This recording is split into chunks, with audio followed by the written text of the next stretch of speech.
इंदौर में कांग्रेस में लंबे समय से महापौर पद को लेकर चली आ रही चर्चा को आज उस वक्त विराम लग गया जब महापौर पद के प्रत्याशी की आधिकारिक घोषणा कांग्रेस के कार्यकर्ता सम्मेलन में सभी कार्यकर्ताओं के सामने कांग्रेस ने कर दी।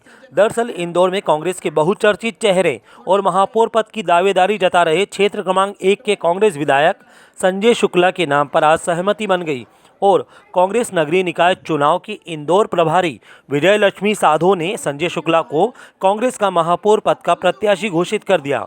इस अवसर पर पूर्व मंत्री जीतू पटवारी, पूर्व मंत्री सज्जन सिंह वर्मा, कांग्रेस के वरिष्ठ नेता और प्रवक्ता के मिश्रा, शहर कांग्रेस अध्यक्ष विनय बाकलीवाल और विधायक संजय शुक्ला सहित अन्य कांग्रेसी नेता मंच पर मौजूद थे।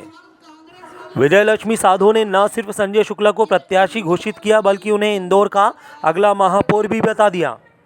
एक निजी होटल के प्रांगण में आयोजित कार्यकर्ता सम्मेलन में मंच से पूर्व मंत्री सज्जन सिंह वर्मा ने एक बार फिर बीजेपी के राष्ट्रीय महासचिव कैलाश विजयवर्गीय को ललकारते हुए चुनौती दी कि वो संजय शुक्ला के सामने चुनाव लड़े।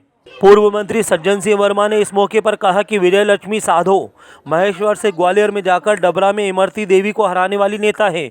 वहीं उन्होंने तंज कसते हुए कहा कि मैं इमरती देवी के बारे में ज़्यादा कुछ नहीं बोलूँगा, नहीं तो बीजेपी सवाल उठाने लगेगी। वहीं उन्होंने इंदौर में 21 फरवरी को पूर्व सीएम कमलनाथ के कार्यक्रम को लेकर कार्यकर्ताओं से तैयार रहने को कहा। इस मौके पर महापौर पद के प्रत्याशी संजय शुक्ला द्वारा 55 वार्डों तक पहुंचने को लेकर खुशी जताई गई और सज्जन सिंह वर्मा ने कहा कि निकाय चुनाव के लिए कांग्रेस के पार्षद पद के उम्मीदवारों के टिकट अब ना तो प्रदेश और ना ही राष्ट्रीय स्तर पर तय होंगे बल्कि इंदौर के नेता ही इंदौर में ही तय करेंगे। वहीं उन्होंने युवाओं की भागीदारी चुनाव में 80% तक रखने की बात करते हुए कहा कि कांग्रेस चुनाव लड़ने के लिए युवाओं को मौका देगी, भले ही परिणाम कुछ भी हो। कुल मिलाकर इंदौर में टिकट वितरण को लेकर होने वाली माथापच्ची की कमान इंदौर में ही रहेगी, जिसका सीधा मतलब है कि कांग्रेस निकाय चुनाव में किसी भी हालत में परास्त नहीं होना चाहती है। वहीं सज्जन सिंह वर्मा द्वारा विजयवर्गीय को मंच से चुनौती देना एक तरह का जाल है जिसमें बीजेपी को उलझाने की कोशिश कांग्रेस द्वारा की जा रही है।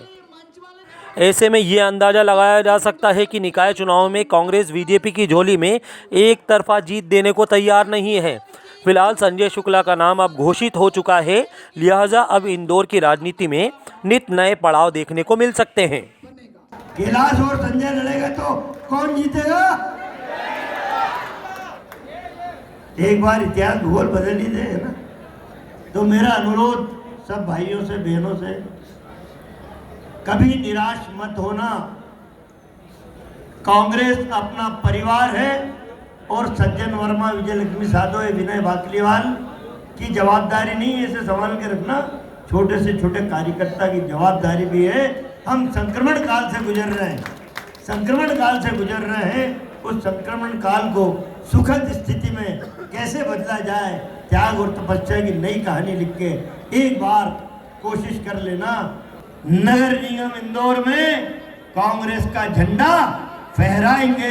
मैं तो ये कहता हूँ कि हम जैसे बुड्ढों ने अब खाली कर देना चाहिए सीटें, ताकि नौजवान पीढ़ी आगे आके कांग्रेस का नेतृत्व करे।